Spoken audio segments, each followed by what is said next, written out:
Early childhood professionals need to be able to model how to express feelings in appropriate ways.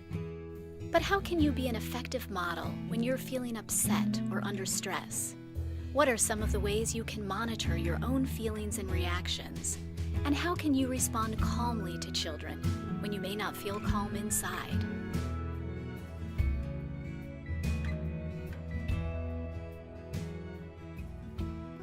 When children are having difficulty, that it's easy for adults to just take that personally. It's important for teachers not to assume that when a child does something really impulsive that they're trying to be mean or that they're doing it to push buttons. That's not really what's going on.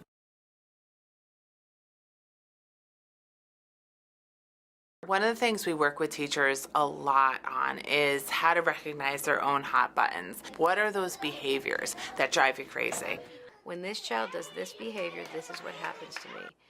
And describe the symptoms, describe what it feels like to get escalated, and get aware of that. When I'm frustrated, I call it my ball of rage in my stomach. You know, they're pushing your buttons and there's nothing you can do that's going to change that at that particular moment. When you're in an environment where you're in close contact with human beings, especially uninhibited, very expressive young human beings, that it's normal to feel sad. It's normal to feel despair.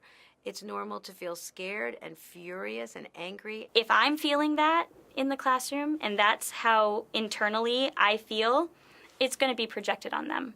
And that's not fair to them. It's not fair to me. It's not fair to anybody in the room. That's been a real taboo subject when we think about that with teachers. We shouldn't have these feelings about kids, but the truth is we're people too. It's really important that we start to recognize our personal feelings when we're in a relationship with a child. Every teacher has a child that does push their buttons, and I think, you know, those children are the children that need you the most, and you have to keep that in mind at all times.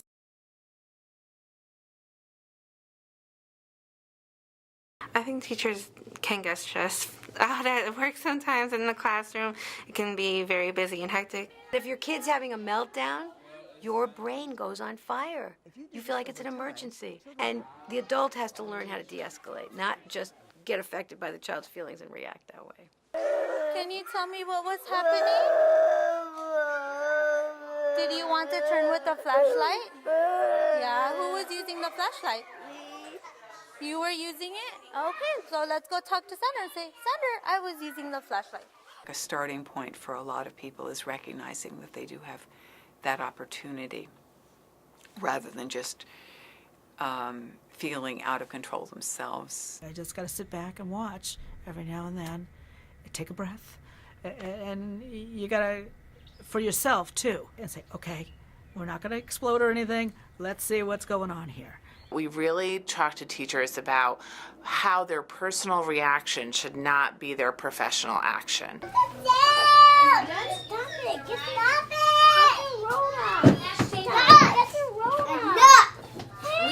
Oh wait, pause, freeze. Remember this morning we talked about talking to Hunter? You don't need to yell at him. That we go from knowing enough about ourselves and what we're experiencing emotionally. Because a lot of the time it is something that is really bothering them and it is upsetting them. So if you kind of ask and probe a little bit, they are able to express a little bit of what's wrong, and it's easy to talk with them and try to figure out a solution.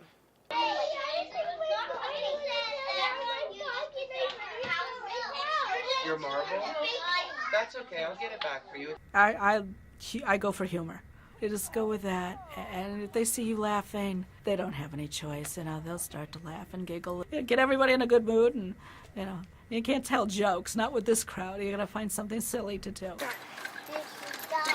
I forgot.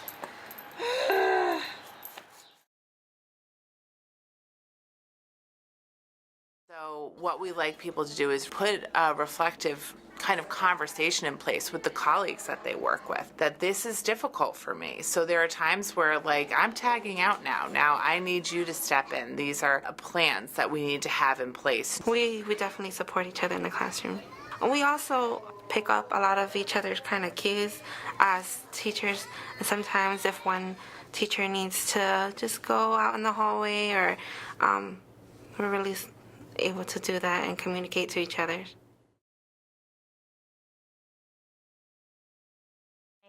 We do a lot of self-speak to the children about it, like, wow, I'm really frustrated right now.